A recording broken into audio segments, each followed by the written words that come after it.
রজনীগন্ধার সাথে তোমাকে একটা গোলাপ বেশি দিয়েছি, তাই আজ আমি কথা বলবো একা। তোমার সব বিদঘুটে প্রশ্ন, দাম্পত্য জটিলতা ফু মেরে উড়িয়ে দিয়ে চিনি রেস্তোরাঁয় খাড়া না কলাকে ডেকে বলবো, আজ এখানে পাটি ফাটি বাত, আজ দিন আমাদের।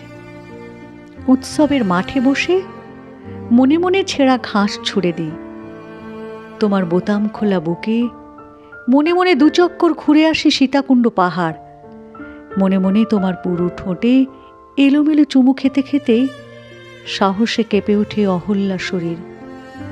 আবার একবার ডাক দিয়ে দেখো, শহরের যে কোনো রাস্তায় আমি রিক্সা থামিয়ে নেমে পড়ব, হেঁটে হেঁটে মালঞ্চ পর্যন্ত যাব। আমি শুধু রজনীগন্ধা দেব, তুমি আমাকে রজনীগন্ধার সঙ্গে একটি গোলাপ বেশি দিও। সেদিন তুমি সারা দিন কথা বলবে একা। তুমি কি সেদিন একবারও ভালোবাসার কথা বলবে না?